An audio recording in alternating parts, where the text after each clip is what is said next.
artinya tadi kewenangan sebagai Jokowi yang menjadi presiden kemudian maaf, seakan-akan itu ada, kalau konstitusi sudah dilanggar maka terjadilah pembatalan di persoalan 14 Februari. Saya rasa nggak ada dilanggar, kita baik-baik saja, konstitusi kita nggak ada yang dilanggar dan segala macamnya, buktinya pemilu terus berjalan. KPU itu melaksanakan tahap-tahapan seperti itu. Sebentar, kita sudah masuk di sesi akhir. Saya pengen dari Seakan-akan ini kan konstitusi dilanggar, siapa yang melanggar kan begitu. Maksud saya gini, saya pengen minta dari Enggak, karena itu selalu sangat penting sekali ketika bicara ada kelompok. tentunya di acara Ruang Bebas. Di sini Anda bebas berbicara. Sebelumnya saya ucapkan selamat datang kepada tim kampanye daerah pasangan Ganjar Mahfud, kawan Carkaya. Selamat malam Bapak Carkaya. Kalau saya melihat mukanya hari ini, rasanya Pak Carkaya ini sangat cerah. Mudah-mudahan di 2024 Pak Carkaya terpilih menjadi anggota DPRD Provinsi Jawa Barat. Kedua, saya juga sudah kedatangan tamu dari tim kampanye daerah pasangan Anies dan Muhaimin. Selamat datang Bapak Sadar Cahbager. Rupanya ini mukanya sedikit lusuh, kayaknya habis kampanye. Sudah berapa kecamatan ini Pak Sadar yang sudah didatangi? Sesuai dengan dapilnya, Ya. jadi 7 kecamatan. 7 kecamatan. Oh, terima Kita kasih. maksimal. Mudah-mudahan ada milik dan ada rezeki di 2020. Amin. Dan tak ketinggalan pula ada kawan-kawan pemuda yang mewakili daripada generasi milenial dan generasi Z. Tentunya saya ucapkan selamat datang kepada relawan pemenangan kawan Gibran, Mas Karyana Tugul. Dan tak ketinggalan pula saya ucapkan terima kasih kepada kawan-kawan dari Badan Eksekutif Mahasiswa seluruh Indramayu.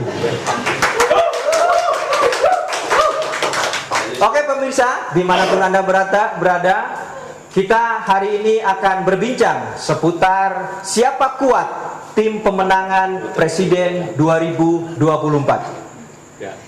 Yang pertama ingin saya tanyakan kepada paslon nomor urut 1. Ya, ini mewakili relawan. Ya. Pak Sadar, kita di awal bulan Oktober kita digemparkan dengan putusan Mahkamah Konstitusi bahwasanya Mahkamah Konstitusi mengabulkan ya permohonan terhadap batas usia calon presiden dan wakil presiden, ya berkaitan tentang batas usia. Ada pembicaraan di ruang publik kita bahwasanya Mahkamah Konstitusi ini sudah melanggar etik dan moral konstitusi kita karena mereka meloloskan hak individu dari segelintir orang.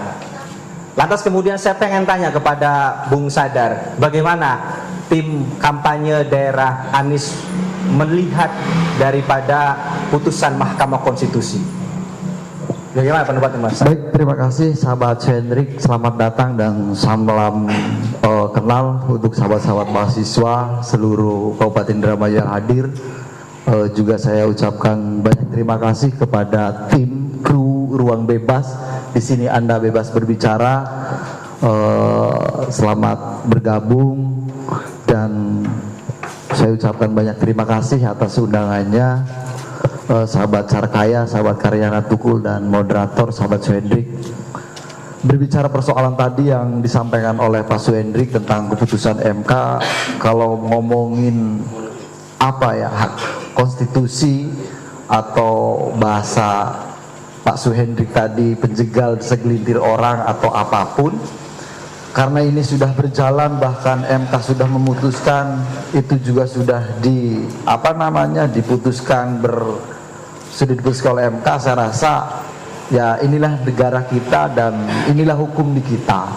Siapa yang berkuasa di situ bebas untuk membuat aturan dan saya rasa sah-sah saja dalam dunia politik. Artinya kami selaku relawan dari tim Anies melihat kondisi negara kita yang meskipun ada sedikit kecewa tentang persoalan hukum di negara kita, tetapi fakta di lapangannya ya memang begitulah. Artinya karena ini sudah berjalan, artinya ya sudah kita ikuti saja. Tinggal bagaimana kita selaku tim relawan Anies, bagaimanapun di Pilpres 2024 yang akan kita laksanakan di 14 Februari ini, Anies akan menyongsong perubahan untuk Indonesia. Tapi saya menanggapi apa yang yang disampaikan oleh Bung Sadar. Kalau relawannya saja sudah menerima apapun putusan MK, tapi di debat pertama dari pasangan calon presiden wakil presiden itu, salah satu hal yang dipersoalkan oleh capres Anda itu berkaitan tentang kemunduran mengenai supremasi hukum di Indonesia. Kenapa capresnya berkata lain tetapi relawannya sedikit legowo berkaitan tentang persoalan supremasi hukum yang ada di Indonesia? Kalau ngomongin persoalan supremasi hukum kita kemunduran sudah jelas Mas Wendri. Cuman persoalannya keputusan ini kan sudah berlaku.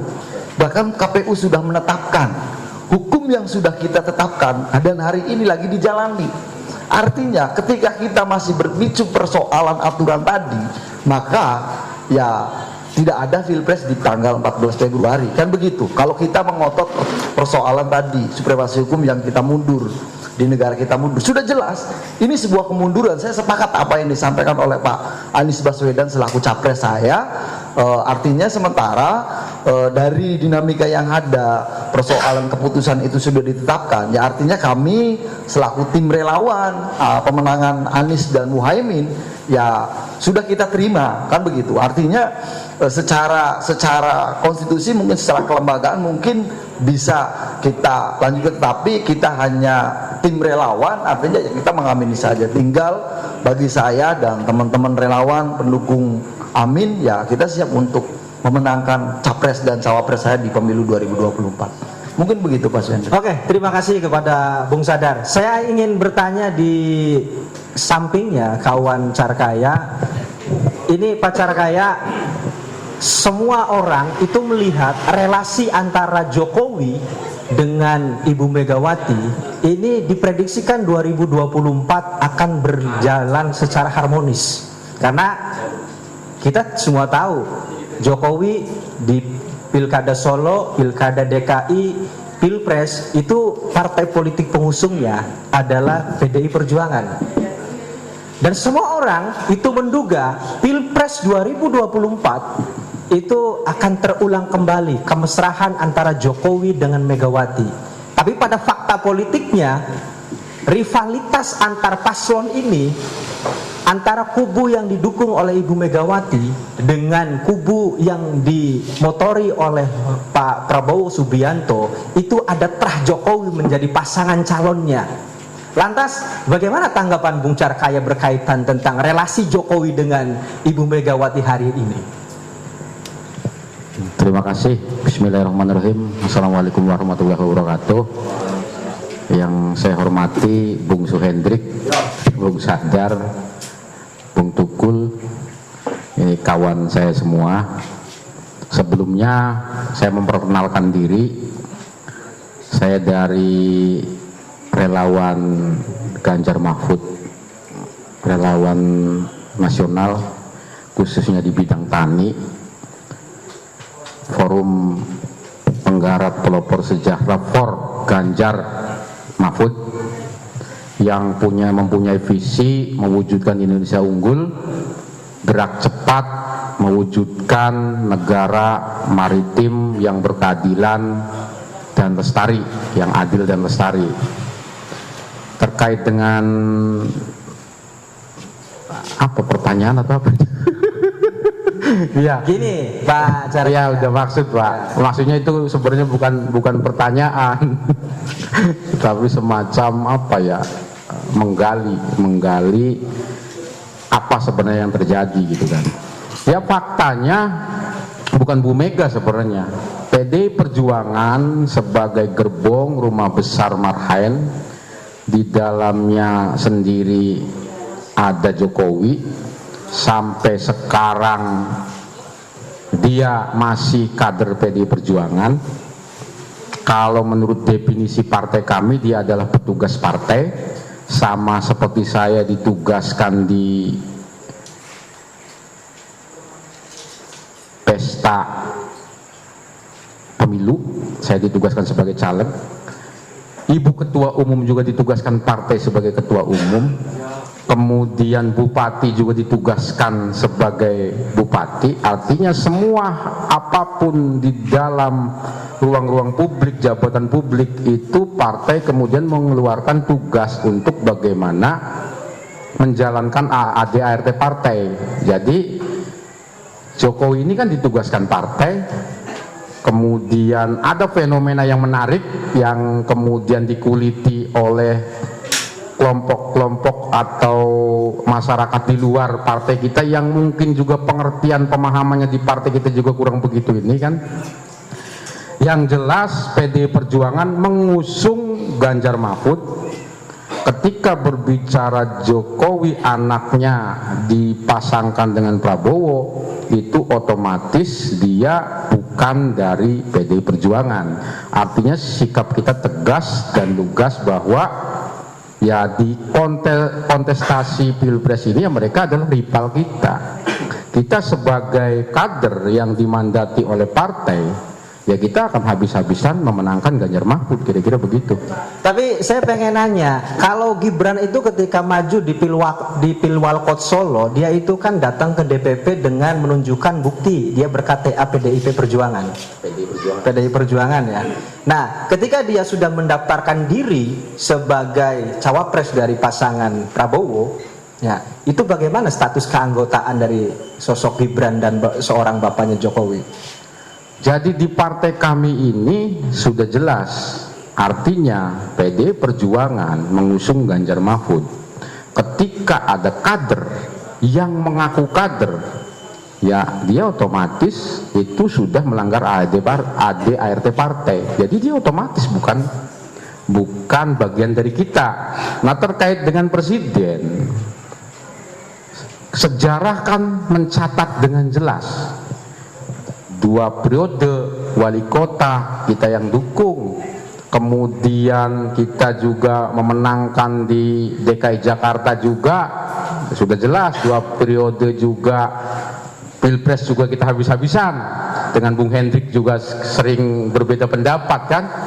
Kemudian menantunya juga wali kota kita juga yang ngusung, kemudian Gibrannya sendiri juga kita yang ngusung. Artinya garis politik kita jelas. Ketika orang yang kita bantu kemudian menjadi rival kita, itu soal lain.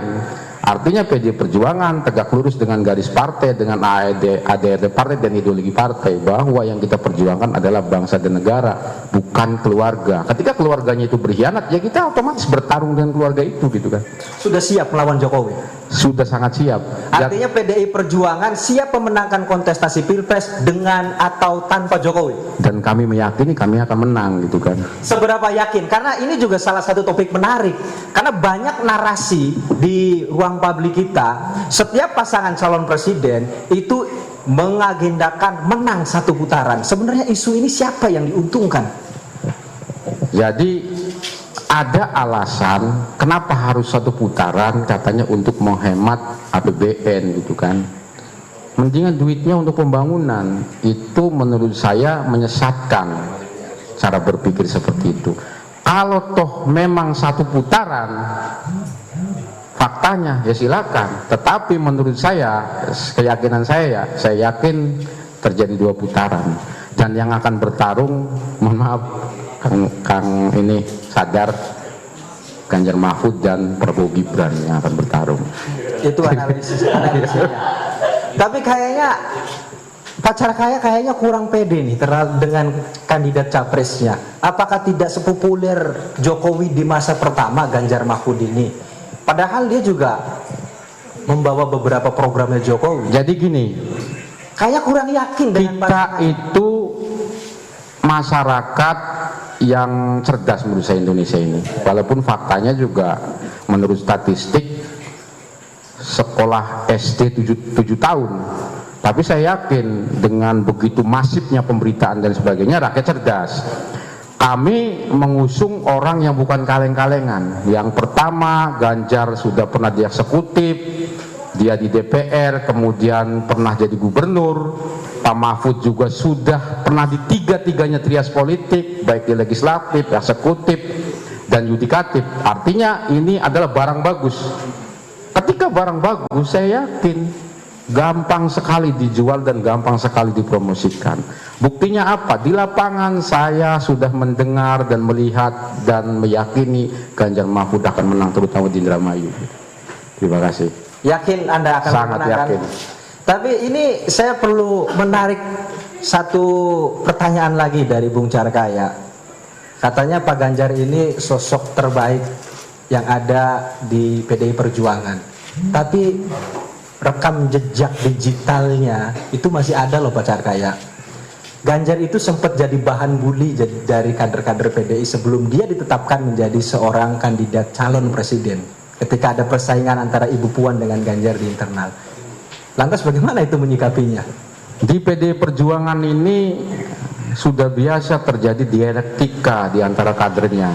Karena menurut kami PDI Perjuangan ini adalah kawat candra di muka, di mana kader kemudian diuji bagaimana kompetensinya, bagaimana kemudian kemampuannya untuk bisa memanage kemampuannya. Artinya ketika itu sudah diputuskan oleh DPP, kemudian dimandati oleh Ketua Umum, maka kader PDI Perjuangan dari mulai anak ranting, anak cabang-cabang, DPD sampai DPP akan bergotong royong, akan terus menerus, bahkan gas pakai pertamax sampai nanti remnya diblongin, nggak pakai kopling. Kalau kemudian jebur akan dirawat oleh partai, kira-kira begitu. Kayaknya Mas Carkaya ini tipikal orang yang sangat yakin Ganjar Mahfud bakal menang di Indramayu. Sangat yakin, karena tadi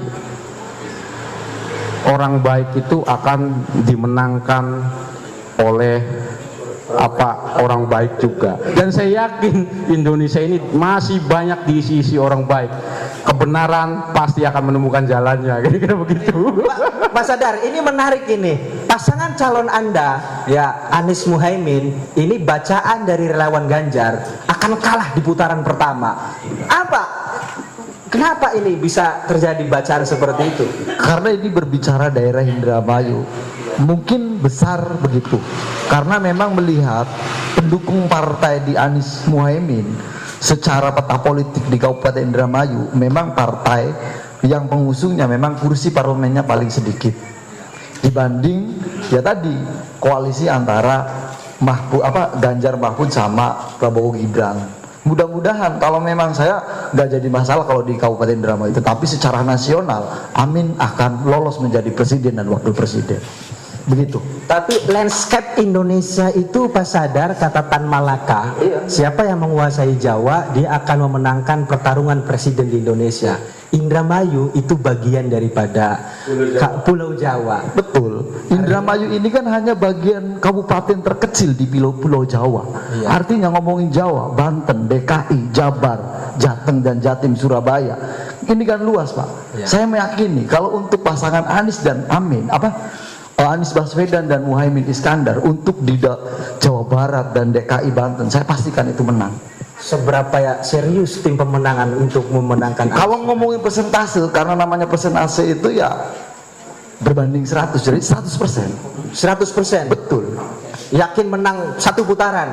Ya, kalau untuk untuk menang satu putaran, kayaknya untuk di kontes di Pilpres 2024 ini akan terjadi 2 putaran, Pak, sebenarnya. Kalau Anda bacaan Pak Carkaya itu kalah di putaran pertama, ya, ini kita berandai-andai, Anda akan masuk ke gerbong Gemoy atau Anda akan gak masuk ke gerbong Ganjar Mahfud? Karena saya bukan masuk dan jadi timnas, sehingga peta nasional juga kita tidak begitu memahami. Bahkan keputusan ini tidak bisa saya putuskan di forum ini, Pak. Bacaan Anda Tetapi bacaan sebagai saya, aktivis politik. betul. Ya, kemungkinan yang akan terjadi koalisi yang akan terjadi ketika kita lolos dalam putaran, ya tergantung dari pemenang putaran tadi.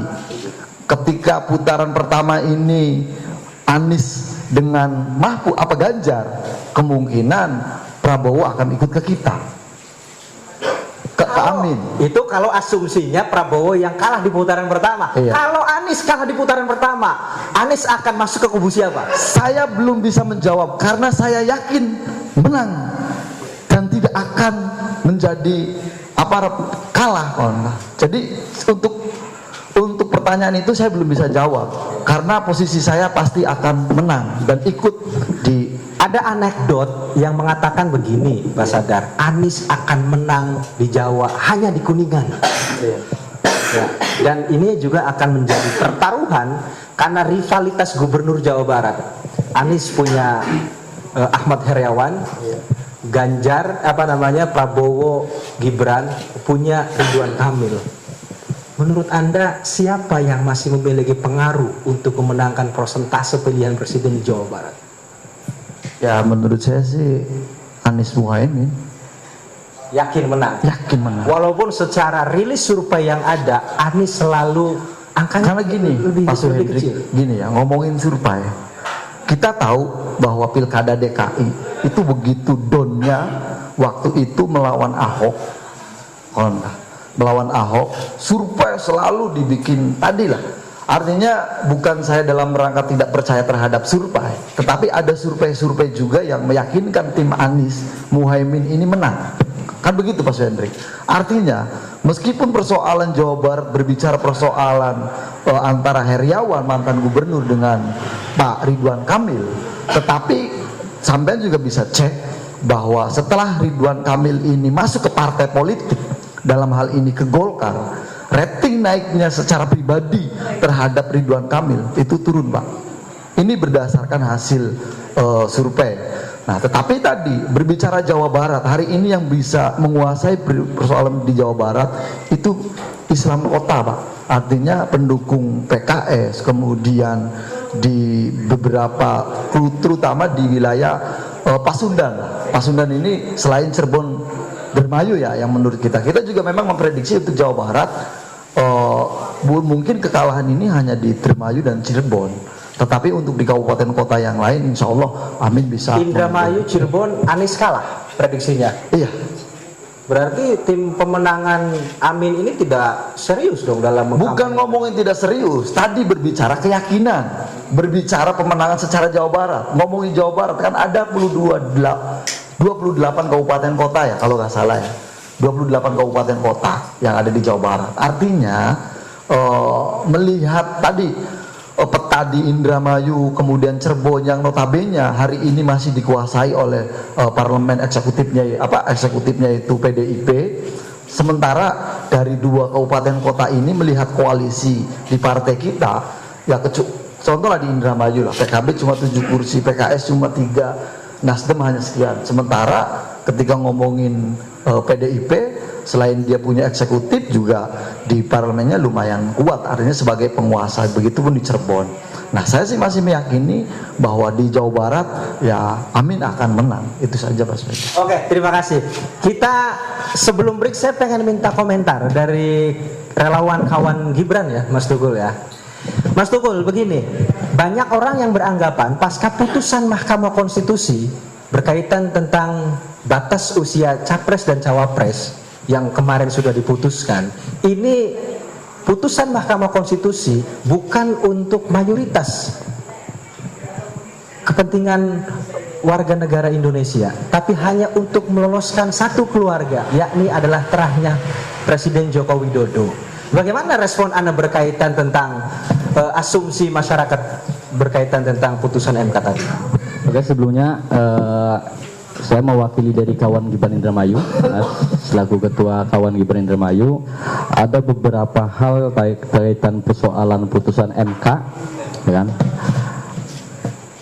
Kadang kita melihat dari sudut pandang hukum tadi dijelaskan oleh dari tim Amin, kan, kalau bahwasanya ini sangat cacat hukum dan sebagainya.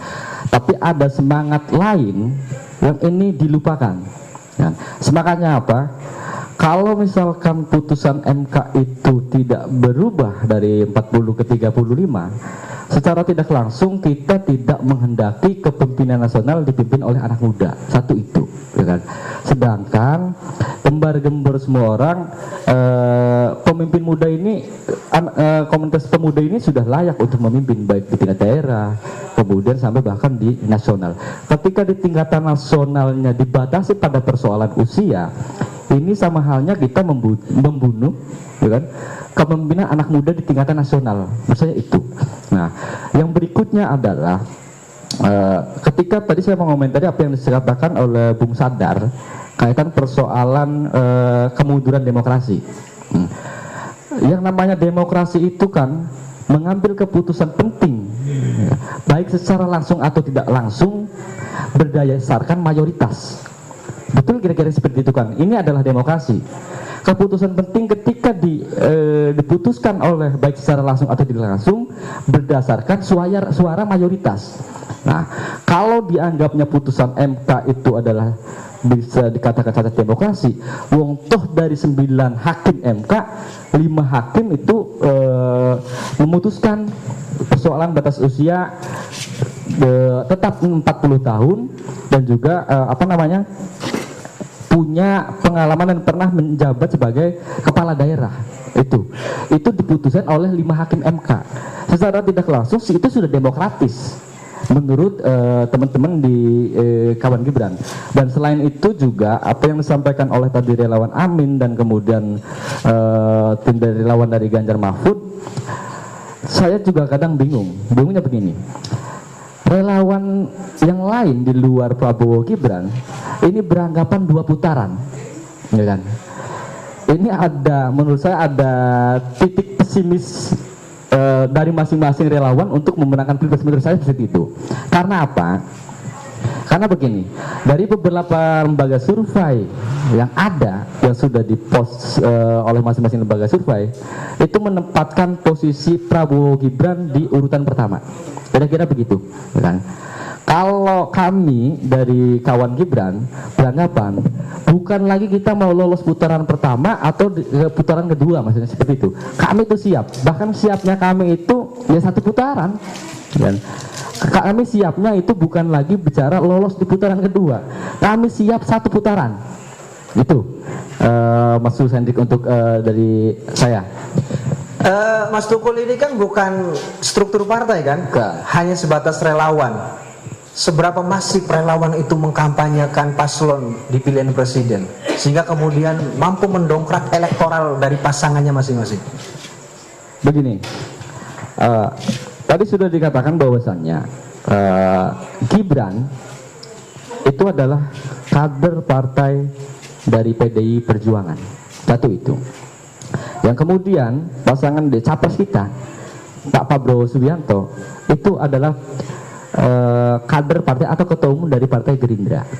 Yang kemudian juga Koalisi Indonesia Maju ini diusung oleh partai mayoritas, ya kan? Koalisi gemuk lah istilahnya begitu. Nah, sedangkan irisan daripada Gibran itu bisa menaikkan elektabilitas Prabowo Subianto yang tadinya di angka digitnya 20 sampai 30 sekian persen, sekarang berdasarkan fakta-fakta hasil survei itu sudah 40%. Dan saya yakin itu adalah realitas politik kerja-kerja yang dilakukan oleh teman-teman relawan.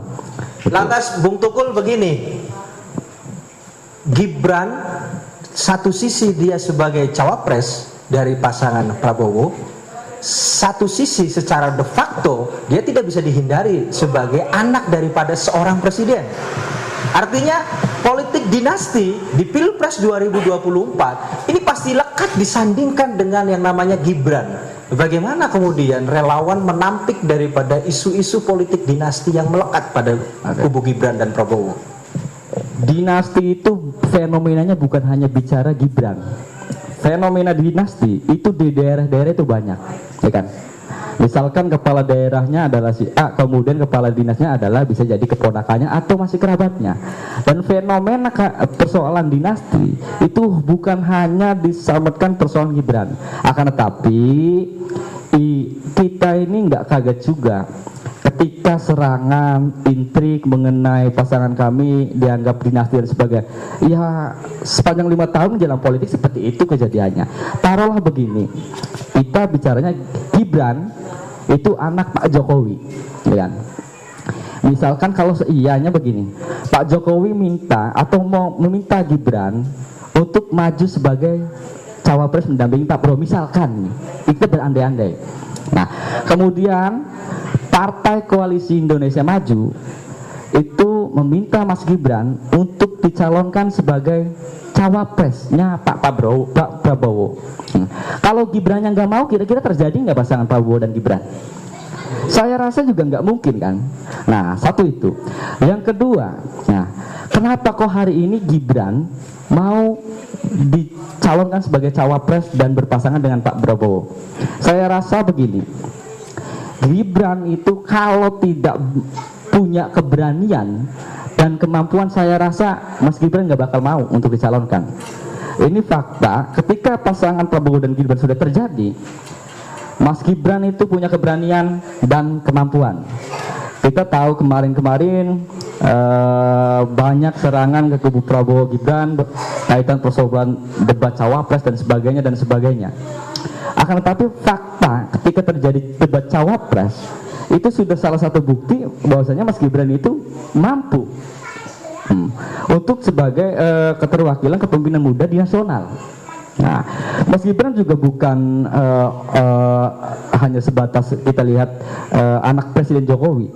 Kalau apa salah Bunda mengandung, ketika persoalan Gibran, dia punya prestasi dan sebagainya, kemudian dia layak untuk memimpin bangsa ini. Menurut saya begitu, Mas.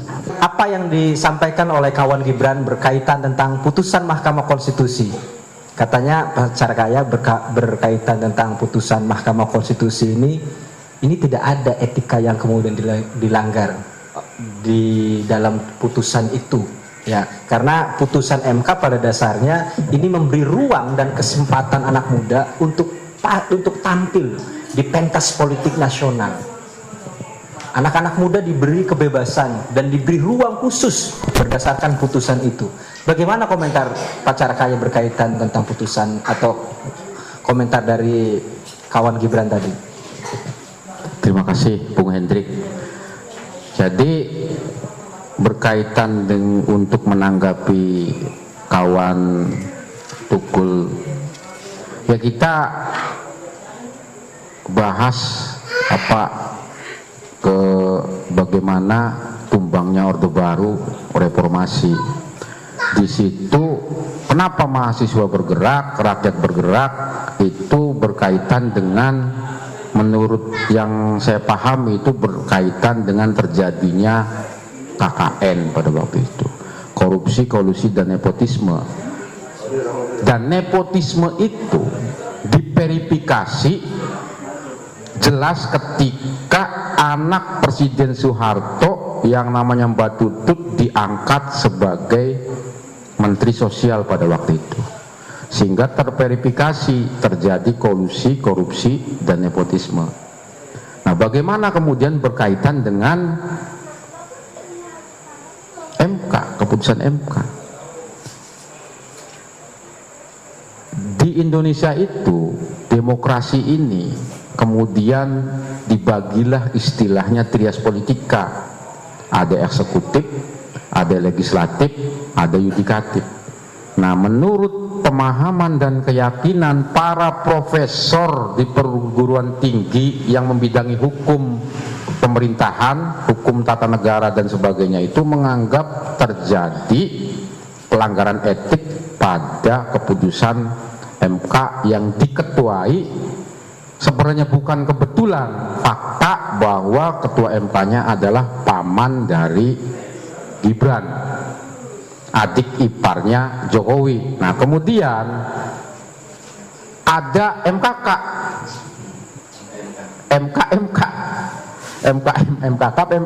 MKMK, Majelis Kehormatan Mahkamah Konstitusi, dan faktanya itu memang terjadi, dan sehingga diganti ketua MK-nya, diberhentikan. Artinya itu terverifikasi bahwa memang terjadi artinya kalau melihat dari statementnya Bung Carkaya, putusan MK ini terjadi seketika, ujung-ujung, atau ini by skenario?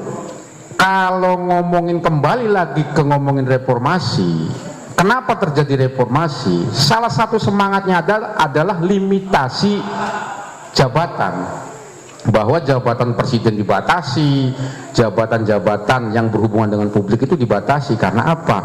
Timbulnya keserakahan, timbulnya oligarki, timbulnya permasalahan itu adalah terjadi ketika tidak ada limitasi, sehingga kemudian ada isu 3 periode, ada isu perpanjangan jabatan, kemudian ada isu berkaitan dengan anak presiden yang dititipkan. Kalau menurut definisi mahasiswa adalah produk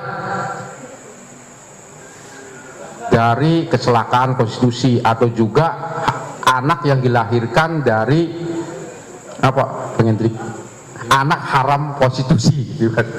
Ini mahasiswa yang ngomong, saya hanya menyampaikan faktanya begitu, mahasiswa bergerak dan sebagainya. Artinya perlu kita garis bawahi, ini kemudian menjadi sejarah dan tercatat terkait dengan itu sudah diputuskan kemudian bisa nyalon, yaitu ya ayo kita bertarung. Tetapi fakta ada noda di situ diakui dan diamini oleh Amin juga dan seluruh rakyat Indonesia, gitu kan, kira-kira begitu. Tapi gini sebenarnya Bang, nah ini kaitan tadi dibahas pada persoalan mungkin bicara semangat daripada reformasi tadi, persoalan nepotisme dan sebagainya. Diakui atau tidak, produk hari ini itu adalah produk daripada reformasi, kan? Ketika dianggapnya ada kekeliruan, yang salah itu adalah para reformisnya yang merumuskan bangsa ini saat itu, yang melahirkan produknya hari ini. Itu menurut saya, Bung. Nah, kemudian kaitan pada persoalan etik yang putusan daripada MK, ini kan bukan pada kerangka persoalan menghakimi kemudian Gibran bersalah dan sebagainya. Kemudian tadi dikesannya adalah ini akan by design dan sebagainya, desainnya Pak Jokowi dan sebagainya. Ini kan obrolan-obrolan di luar apa namanya, di luar panggung-panggung depan, gitu kan. Semuanya juga kan hanya persoalan mengira-ngira, berandai-andai apa sih yang terjadi. Faktanya itu kan nggak bisa kita buktikan juga. Nah, jadi itu yang harus digarisbawahi adalah semangat reformasi 98 adalah hasilnya produk kita hari ini, baik produk pemilu dan sebagainya. Itu menurut saya.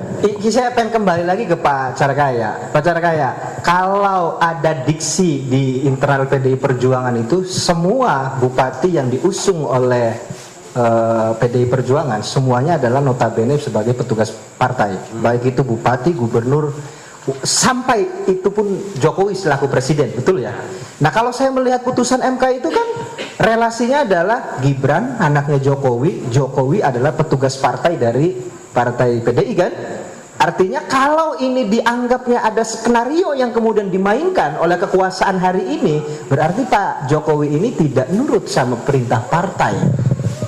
Mungkin lebih tepatnya definisinya adalah petugas partai yang tidak taat terhadap perintah partai, kan begitu? Iya. Maka konsekuensi kalau saya membaca Pak Jokowi ini adalah petugas partai yang tidak taat, maka ada konsekuensi, kan? Konsekuensi berdasarkan biasanya di aturan main dari setiap partai, kan ya disanksi saja sih Pak Jokowi. Ya sanksinya kan ya kita tidak mendukung Gibran dan akan mengalahkan Prabowo Gibran, kan begitu konsekuensinya. Tidak sampai dikeluarkan Jokowi dari KTA. Artinya gini, kita berdarah-darah memenangkan kontestasi Pilpres, ya kemudian ya maaf saja ya ada pernyataan dari Menteri, dari Bahlil bahwa PDI Perjuangan akan kalah dan sebagainya. Mohon maaf, PDI Perjuangan itu, kesejahteraan itu hasil dari kita berjuang dan merebutnya, bukan hasil belas kasihan diangkat jadi menteri. Dan mohon maaf, Jokowi itu kita bantu, kita menangkan berkali-kali, dan ketika dia ingkar ya bukan kita yang salah. Artinya ketika dia pada posisi orang nomor 1 Indonesia, kemudian kita bantu sampai berdarah-darah, kemudian dia berkhianat, ya posisinya kan sudah jelas. Kita mau ngasih sanksi apa? Orang dia sudah jadi posisi paling atas, ya sanksinya adalah Yang jelas ya kita akan kalahkan dia secara kolosal, kita akan menangkan Ganjar Mahfud dan kalahkan Prabowo Gibran, kan begitu saja. Oke, tapi begini Bung, menarik. Anda menganggap sebagai seorang kader partai, Jokowi adalah orang yang tidak taat terhadap instruksi atau garis besar partai. Betul ya seperti itu. Tapi kenapa masih ada sejumlah menteri yang di kabinetnya Jokowi, kenapa PDI tidak tarik semuanya?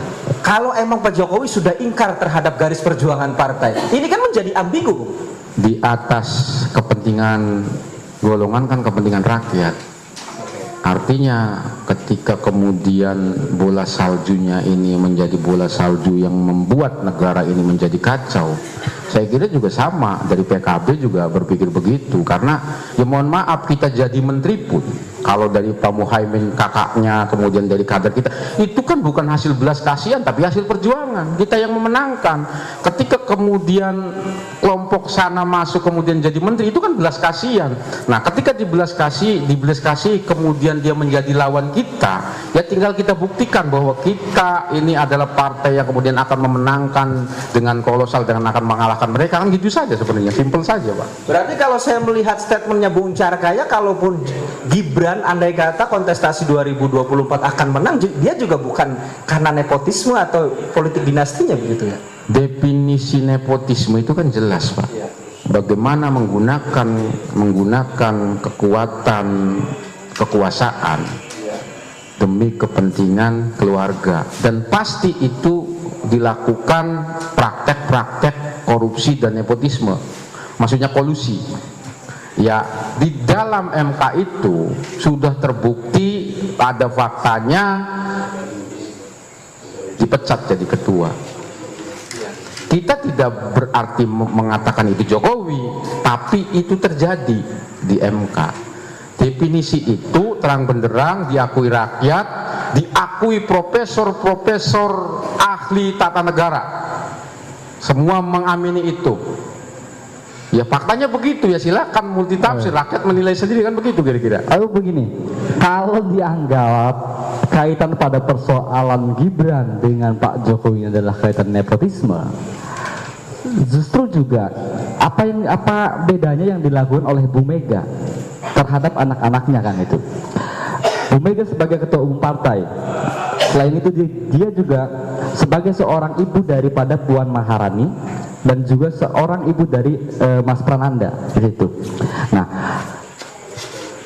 saya rasa ketika seorang ketua umum partai itu punya wewenang penuh terhadap penunjukan sebagai Mbak Puan sebagai ketua DPRD misalnya, atau misalkan menunjuk posisi strategis di DPP di mana posisinya Mas Prananda. Selain itu juga misalkan di PKB itu ada Cak Imin atau Gus Imin yang kemudian menjadikan siapa namanya Menteri Desa Halim Iskandar itu ya kan sebagai menterinya.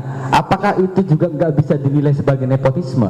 Kalau itu bagian daripada wewenang kekuasaan atau kekuatan yang dimilikinya dan melakukan persoalan tadi dianggap nepotisme, berarti nggak harus ke Gibran, Bung. Itu apa Pak? Nah, definisi nepotisme kan harus clear dulu. Apa sih nepotisme? Menurut orang luar negeri, media luar negeri itu nepo baby, bayi yang lahir dari nepotisme. Apa sih nepotisme? Kekuatan politik pemerintahan yang berhubungan dengan kekuatan negara. Partai politik itu di luar pemerintahan dan di luar negara. Partai politik itu di luar jabatan publik. Jadi tidak bisa dikatakan misalkan Pak Muhaimin kemudian merekomendasikan, karena kan tetap itu kan ngomongin negara dalam sistem pemerintahan, trias politika tadi. Hak prerogatifnya ada di presiden. Ada di presiden.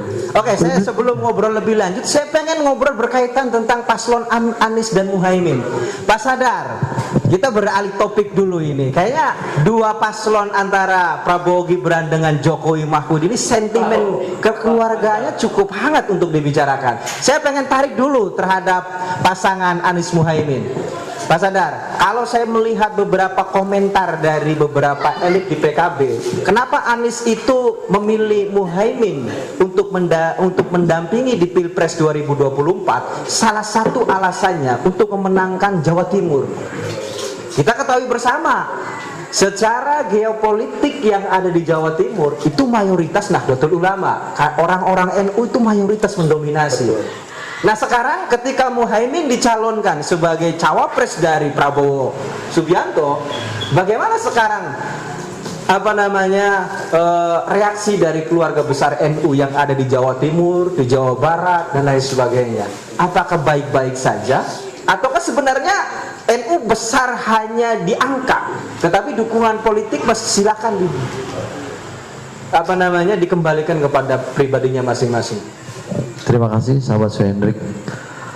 Artinya memang berbicara persoalan politik ini kan selalu dinamis lah. Artinya ya hari ini A, besok B, besoknya lagi bisa A lagi. Artinya begini Pak Suhendri, kenapa Muhaimin itu menggandeng atau bergandengan dengan Anies Baswedan? Sebenarnya karena Muhaimin itu sudah hampir 1 tahun lebih bergandengan dengan Pak Prabowo. Ini berdasarkan informasi dari media, kemudian berita-berita, karena memang kita juga bukan sebagai pelakunya, tapi sebagai kader partai, setidaknya kita memahami tentang konteks kenapa Muhaimin ini meski ke Anies. Nah, kemudian yang tadi pertanyaan yang selanjutnya, bukan hanya sebatas bagaimana untuk mendongkrak pemenangan Amin di wilayah Jatim untuk menarik simpatisan warga Nahdlatul Ulama, karena memang konteks PKB dengan NU ini memang berbeda. Artinya NU adalah organisasi keislaman, sementara PKB adalah partai politik, meskipun semuanya mengakui bahwa PKB adalah dilahirkan oleh para pendiri-pendiri NU, kan begitu. Nah, berbicara persoalan hari ini kondisi NU seperti apa, ya mungkin Pak Suhendrik dan teman-teman juga memahami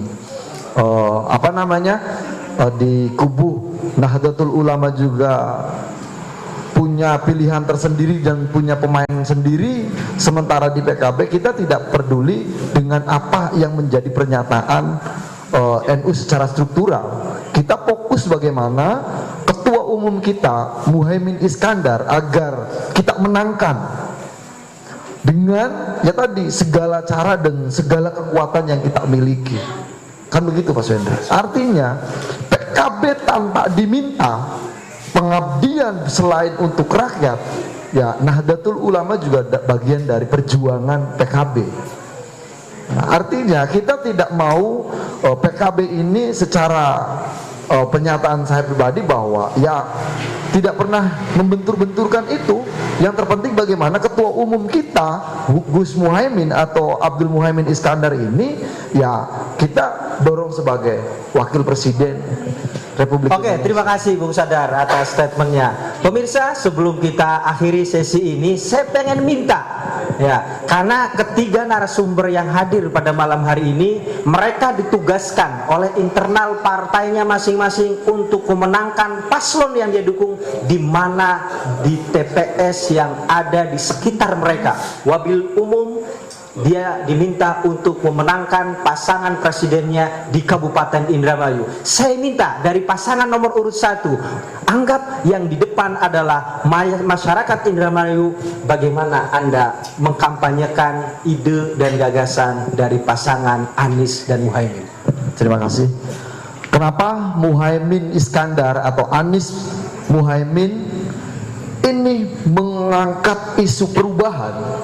Jelas tadi yang sudah didiskusikan, yang sudah didebatkan antara pasangan Ganjar Mahfud dengan Prabowo Gibran, artinya jelas berbicara persoalan nepotisme, berbicara persoalan MK, sudah jelas dua paslon ini sudah melanggar konstitusi, kan begitu. Artinya tadi kewenangan sebagai Jokowi yang menjadi presiden, kemudian Bung, maaf, seakan-akan itu ada, kalau konstitusi sudah dilanggar maka terjadilah pembatalan di persoalan 14 Februari. Betul, betul. Saya rasa nggak yang dilanggar, kita baik-baik saja, konstitusi kita nggak ada yang dilanggar apa segala macamnya, buktinya pemilu terus berjalan, KPU itu melaksanakan tahap-tahapan. Oke, seperti Bu itu Tukul, maksud tahan saya. dulu sebentar, kita sudah masuk di sesi akhir. Saya pengen dari Seakan-akan ini kan konstitusi dilanggar, siapa yang melanggar, kan begitu Enggak, pertanyaannya. maksud saya gini, saya pengen minta dari Enggak, karena ini sangat tendensius sekali ketika bicara ada kelompok pihak yang melanggar konstitusi, ya kan? Tahapan pemilu itu terus berjalan, sampai dengan 14 Februari. Oh, ada pelanggaran konstitusi. kita Ini yang harus berdebat didudukkan. di sesi yang akan datang. Sekarang saya berikan kesempatan untuk tim relawan Anies Muhaimin. Kenapa masyarakat harus memilih Anies dan Muhaimin? Silakan lanjutkan, Pak Sadar. Untuk seluruh masyarakat Indramayu pada khususnya, kenapa kita harus pilih Anies Muhaimin atau Amin? Karena visi misi Anies Muhaimin bagaimana untuk mewujudkan Indonesia yang lebih baik. Maka visi Amin ini adalah mengangkat isu tentang perubahan baik di bidang segala sektor. Intinya kami dari tim pemenangan Anies Muhaimin atau relawan Anies Muhaimin, mari bersama-sama untuk memenangkan Anies Muhaimin di Kabupaten Indramayu. Mungkin itu saja. Terima kasih. Selanjutnya saya pengen minta statement kenapa harus Prabowo Gibran. Begini, Prabowo Gibran adalah pasangan yang paling ideal. Pasangan Prabowo Gibran adalah di situ keterlihatan keterwakilan anak muda, kepemimpinan pemuda dan sebagainya. Dan sekaligus pasangan Prabowo Gibran adalah pasangan yang berkelanjutan, melanjutkan prestasi atau prestasi emas yang dilakukan oleh Pak Jokowi. Jangan salah pilih, perubahan belum tentu lebih baik, Prabowo Gibran berkelanjutan. Terima kasih. Selanjutnya saya minta statement dari relawan Ganjar Mahfud. Kenapa masyarakat harus memilih Ganjar dan Mahfud? Dari dua kawan-kawan tadi saya hargai, tapi saya tetap meyakini Ganjar Mahfud akan menang. Kami punya alasan rasional dan substansial. Artinya yang pertama, Ganjar Mahfud ini terlahir dari rakyat biasa yang kemudian berproses menjadi orang-orang yang luar biasa. Dari rekam jejaknya, Ganjarnya pernah menjadi eksekutif, gubernur, pernah menjadi legislatif, anggota DPR. Pak Mahfudnya sudah pernah menjadi hakim MK, yudikatif, bahkan ketua MK, kemudian jadi eksekutif juga DPR, dan kemudian menjadi eksekutif menteri, artinya paket lengkap. Nah, kemudian selain figurnya bagus, kita juga menawarkan visi misi dan program unggulan yang menurut saya berpihak terhadap rakyat dan untuk kemajuan bangsa dan negara gitu kan. Visinya menuju Indonesia unggul, kemudian gerak cepat mewujudkan negara maritim yang adil dan lestari, karena Indonesia itu sebenarnya negara maritim. Kalau ngomongin sejarah, kalau istilahnya Bang Suhendrik itu ngomongin antropologinya gitu kan, perkembangan manusia. Jadi di situ kita akan menyuguhkan program unggulan yang cocok dengan Indramayu, pada khususnya Cirebon. Yang pertama di bidang pendidikan, itu Ganjar Mahfud akan menciptakan atau melahirkan satu keluarga miskin, satu sarjana. Artinya untuk lebih sejahtera, mindsetnya dulu, pendidikannya dulu yang harus kemudian merubah perilaku dan kehidupan keluarga miskin. Kemudian yang kedua di bidang pendidikan terkait dengan SMK, SMA gratis dan siap kerja. Itu pendidikan. Ngomongin kesehatan, untuk bayi dan anak tidak akan ngasih makan gratis, tidak akan ngasih susu gratis, tidak, karena pada dasarnya bayi itu nyusunya ke ibunya. kita akan memberikan insentif kepada petugas posyandu itu 500.000 per petugas posyandu, sehingga bisa terkontrol. Tuh, di bidang kesehatan salah satunya. Kemudian di bidang pertanian, kesejahteraan rakyat akan menghapuskan kur. Jadi hutang rakyat yang kemudian dikur petani, dikur nelayan, yang macet itu akan diputihkan. Karena apa? Utangnya cuman berapa? Cuman 700 miliar daripada 400 T buat makan gratis dan susu gratis. Kita gratiskan itu kan. Nah, kemudian ngomongin pemberantasan mafia hukum, mafia tanah, mafia migas. Rakyat Indramayu, rakyat Jawa Barat itu rata-rata menjadi petani penggarap HGU, petani penggarap hutan. Itu mereka kenapa? Karena ada dosa masa lalu terkait dengan mafia tanah. Akan diberantas, akan diberikan kewenangan kepada rakyat bahwa dia bisa menggarap. Tapi dengan catatan tidak akan muncul mafia baru. Kemudian yang terakhir, untuk masalah kemudahan rakyat, KTP Sakti. Apa sih KTP Sakti? KTP kita sekarang yang sudah jadi, nanti tidak perlu ngantri rasdok dengan kartu rasdok, tidak perlu dengan kartu PKH, tidak perlu dengan BPJS, tidak perlu dengan kartu dari subsidi pupuk atau kartu tani. Itu semua di kartu Sakti atau KTP Sakti, itu bisa dilayani. Intinya kami Ganjar Mahfud berpikiran bahwa rakyat adalah utama, bangsa negara dan adalah utama. Karena Ganjar dan Mahfud terlahir dari rakyat, oleh rakyat dan untuk rakyat. Jadi kita begitu. Terima kasih. Wassalamualaikum. Terima kasih. Tepuk tangan untuk 3 narasumber yang sudah menyampaikan visi dan misi dari pasangan calonnya masing-masing. Di sesi penghujung ini cukup menarik bahasan diskusinya, walaupun tayang perdana. Mudah-mudahan kita ke depan bisa berjumpa kembali, tentunya dengan isu-isu politik dan sosial yang sedang hangat dan layak untuk kita bincangkan di ruang bebas. Tentunya di sini Anda bebas bicara. Wassalamualaikum warahmatullahi wabarakatuh.